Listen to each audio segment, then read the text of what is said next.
Hi, I'm Tony Robbins. Hi, I'm Sage Robbins. A lot of people have relationships where they've settled and they've gotten themselves in a place where it's a friendship, you know, a pat on the back, a little kiss on the cheek, but there's not that aliveness anymore. And oftentimes we're told, well, that's what you're supposed to expect after a period of time. Because it isn't about time, it's about triggers and knowing those really are.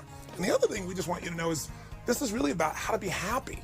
Because, you know, so many people in life have these dreams and goals, and then they get them and they're unhappy. And when you travel around the world, here's what you find. I don't care what background people have, what their religious belief is, what level of success or challenge they have in their life. People want happiness. They want joy. They want to feel good about their life. They want a sense of meaning, that there's love and passion there. That maybe there's something in your life that you've done that you know has made a difference for someone you love. Nothing feels greater than that. And also knowing someone loves you so much, they're so passionate for you, that your life has a different level of meaning. But as important as this area is, for most people, this is the area they master the least. Most of us run to work, or we run to business, or shaping our bodies or our kids because it's safer and we have control. But this is an area that if you take charge of yourself, and if you understand the dynamics of men and women in relationship, you can make changes in minutes that maybe you've tried to make for years and really not been able to experience. Our goal is to give you the resources to take whatever you've been talking about, whatever you've been dreaming about, or as great as your relationship is, to the next level, where love and passion is a daily experience. So we thank you, and we're going to begin this process. Thank you for joining us. Maybe one day we'll meet you personally at a program, but until then, God bless. Just stay on the line, and pretty soon you'll meet Jen and Paul, and you'll see what it's like to be able to come back from the edge. God bless, and we'll look forward to meeting you soon. Live with passion and love. And love. You're afraid? Yes. What are you afraid of? That if I leave my wife, I'll lose my identity and my self-worth, and I'll lose her love and love for myself. You probably will. In fact, it'll be worse than that. What do you mean? Do you have kids? Yes. Yes. You'll feel them hating you at times. You're going to lose a lot of money, more than you think. He's going to have another guy bring up his kids. He's going to fall in love with another woman and make all the same mistakes all over again. This is my wife. Hi. Is your love for this man unconditional? Yes. Is that your experience, sir? I've had a lot of struggles with physical attraction. I tried to tell myself that physically that was all that I needed, and it wasn't. I don't feel that she was the person I was meant to be with for the rest of my life. You want to leave? I want to be free of the pain on both sides. I'm sick, I'm fed up with feeling this way. It's unfair to her, it's unfair to me. I see. So you basically believe you know what's right, but have not had the guts to do something. You got it. For you to have certainty and comfort, what do you got to do? I need to know that I'm loved. So you're living a life where the most important thing to you in life is not being met, and you have uncertainty about it. And how much certainty do you have that your family is going to love you 0 to 10? 100. And you're talking about your father? No, I lost my father. Okay, that's okay. You were his little baby girl. Definitely. What did he say about you? That I was perfect. That bastard told her he was perfect. So I'm sorry to hear about your father's passing. Thank you. But your father needed to pass at some point so you could have a man. He can never be your man while your father alive. He has a chance now. Wow.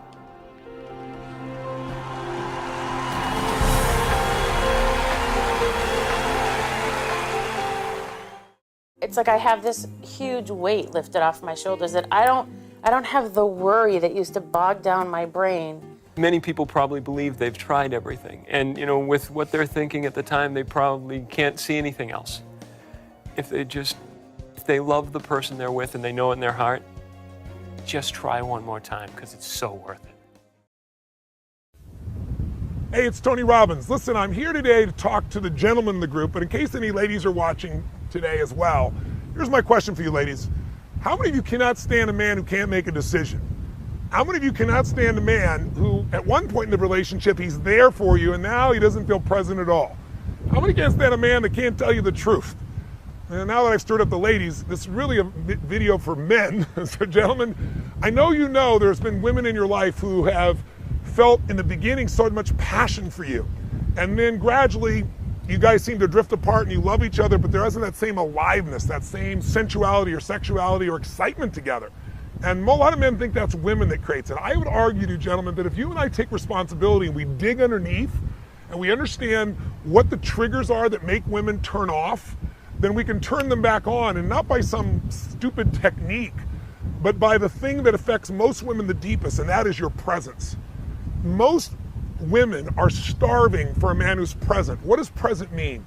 It means the man who is right here with me 100% right now. His mind isn't doing 20 other things. And I know, gentlemen, it's hard to be present when a woman is talking to you and she's talking about so many things so quickly very often that don't relate, because a woman's brain has something called diffused awareness. It means they take in everything all at once. It isn't multitasking. It's literally transitioning, not even transitioning, experiencing multiple conversations and people at one time, whereas men tend to focus on one thing at a time. And when a woman starts doing that, most men's brains click in and they try to focus on one thing they can handle, and they're no longer present. If you're in your head and you're not connected to that woman, she doesn't feel that presence. And presence is what opens a woman. Presence is what causes a woman to open to you sensually, sexually, emotionally, her heart, her soul, the whole 9 yards. Ladies, correct me if I'm wrong. There is nothing more powerful than presence when there's real love involved. So, and often women will respond to a man who doesn't even love them, but who's present for them, where they feel like there's nothing else in the world but me right now. And gentlemen, you know how to do that when you're in the zone in sports. You are so present. When you're in the zone trying to solve a problem, you were so there. And you probably were so there when you were pursuing this woman. But if you can train yourself to bring that presence back on a regular basis, you can own your woman like she's never been owned, where she will literally melt to you. And I don't think most women who are feminine would argue with what I'm sharing with you right now. If they do, they can not only talk back to the video, they can write some comments down below wherever this thing is posted. So what makes women also feel you're not present is when they feel like you're not honest. And most men are truly honest, but they just don't want to deal with what they call the shit. That must be the technical term, right? The shit they get for telling the truth because she disagrees about it. And men get worn out by words. Men were happy to resolve it, but then finally they'll just say, yeah, okay. When you say, yeah, okay, and it's not really okay with you, you're not present. So she gets even more animated. See, most women, they don't want a pleaser. They would like to be pleased, but they don't want to please her. A pleaser is trying to do anything they can to make things work. They feel there's no presence in that man. He has no center. He has no strength. They may like him, but it's going to be hard for them to respect him. And if she doesn't respect him, there's not going to be a lot of passion. And if him is you, that's a real problem. You and I both know, whether you're a single man who's meeting women or whether you're in an intimate relationship. So I thought maybe what I'd show you is one example of how women perceive dishonesty, as men perceive it as just leaving things out so they don't have to deal with more challenges, and how to deal with it differently. And I can tell you that verbally, but it might be better to witness it. We were in Hawaii recently, and there was a gentleman there sharing with us that he has so much difficulty just dealing with his wife. She wants him to do things like do the dishes, and he says, I run a business, and if I don't do the dishes, she doesn't feel like I love her. And I said, well, then why wouldn't you just do it at times? He goes, I do at times, but it's like every time. And so she'll ask me, am I going to do dishes? And I say yes, and then I don't do it, and then she gets mad at me, and I said, yeah, because there isn't anything authentic. I said, why don't you play your wife right now, and let's talk about whatever she's upset about, and I'll just be me, but I'll be you. In other words, I'll be myself if I was you. And you'll just watch this little video, and it's pretty simplistic. All I basically say is, no, I'm not going to do it. And he was shocked when I demonstrated this, but I didn't do it harshly. I didn't say you should go do these dishes. I don't have the delusion that that's the woman's job. I just said I'm not going to do it. This is the higher priority, but I also don't think it should be your problem, and I'm committed to working out a solution, but I'm not going to do this. And there's some things that you probably don't want to do. I don't want you to, let's work this out.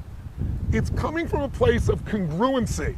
And people can feel when you say what you mean and you mean what you say versus when you're placating. So I know this is third grade at one level, like we all know this intellectually, but knowing it intellectually and doing it is the difference between having a passionate relationship and a relationship where you're constantly accommodating each other.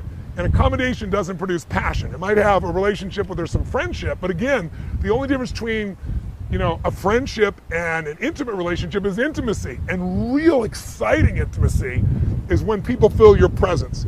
Feeling the dishonesty will take it away. So watch this quick little video, real simple, and see what you get out of it, gentlemen. And think about if you might use that same sense of presence that's already inside you, that you use in business or sports with that woman and not let the past wear it out. You might be surprised. Women very often, when they feel that strength, it excites them to see you have a standard and you're not going to be swayed.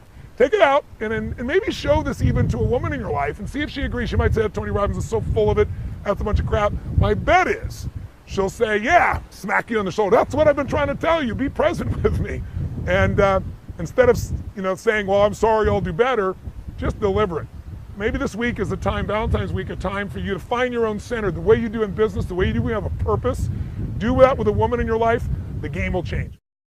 But you decide there's going to be a part of you and a part of your partner in life, whether you found them or the one you're pursuing or the one you're already with, that you're going to start to cherish at a different level. Absolutely. And while that may sound corny, we've got some skills. We just spent some time in Hawaii for 7 days with our platinum partners, and we went deep. We were with couples that were absolutely gone. How would you describe some of them? Some of them totally in love, some of them over the top, but how would you describe the experience, honey? It's amazing to be able to take a relationship that truthfully doesn't feel that passion and doesn't feel that intimacy and that love, and in a moment to be able to decide something new.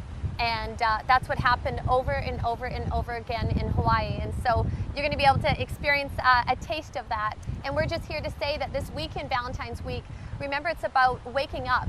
It's about waking up to adoring your partner at such a different level and celebrating your partner. And, it's crazy because on Valentine's Day, we do so much that's romantic and that's thoughtful and that's creative and go out of our way. And it's about bringing that magic and that love and that thoughtfulness and that sincerity and waking up to your partner's needs at such a different level, because it really is in the little things that, just create that depth of love. It's also just deciding to set a stake in the ground, Yes. a standard for going forward, that this is not just Valentine's Day, but your life. Absolutely. People get what they accept. People get what they tolerate in themselves and in each other. And most people in a relationship are thinking about what they're going to tolerate in the other person. But in our relationship, I think the beauty and the passion and all the juice that I've gotten to experience in our relationship with my girl is because I hold myself to a higher standard than she could ever expect of me. And I think when your standard and focus is about yourself instead of about your partner, about how do I show up more, what am I here to give? In the beginning of a relationship, people's whole focus is how do I light them up? I want to do anything that lights them up. And it makes you feel incredible to light your partner up. And a relationship is aging, not based on years, but based on when you can be with somebody a week, but if you start thinking about, well, what are they doing for me? And I'm doing it all, and you start measuring what you're giving instead of just giving from your heart and your soul, things drop off. So maybe this week is a chance for you to really create some relationship breakthroughs. And we think that takes three things, any kind of breakthrough. Sometimes it's having the right strategy. Because frankly, as a guy, we say and do things that girls interpret very differently. They come up with very different meanings, and vice versa. For men, for example, problems are not things you talk about. Problems are things you solve right now, or you make them small and move on. For ladies, sharing that problem, digging in, feeling it, not solving it, understanding it. Understanding, gentlemen, is such a key piece. We are such different species. And I think having an understanding of each other and each other's needs and knowing that we are not the same. Our own reality of how we think and feel and process life isn't the same for your partner.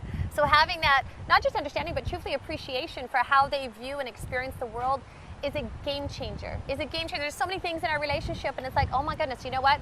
It's not me, because sometimes you take things personally. It's just knowing that that's how they process reality and process life. When they say that, it's not men are for Mars, women are for No. Venus. John Gray's a friend of mine. That's a wonderful approach, but all men have a feminine side and a masculine side. All women have a feminine side and a masculine side. It's really just understanding how this species, they're different species, interpret the world. And if you don't understand the strategy of how to interpret that, you'll be upset or angry or frustrated. So perhaps this week, you'll be able to dig in and get some new understandings that'll take some of the weight off and make you laugh at stuff that you used to get upset about.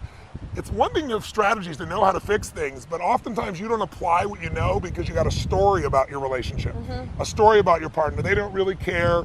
You've got frustrations or pains or disappointments that got interpreted in the past, and now you're generalizing about your partner. And whenever we generalize about anybody, we do them a disservice and ourselves as well. So maybe this week during Valentine's week is maybe discover what are the empowering stories about your relationship. If you ask a couple, how did you meet? And they talk about it with such passion and excitement, the relationship's still alive.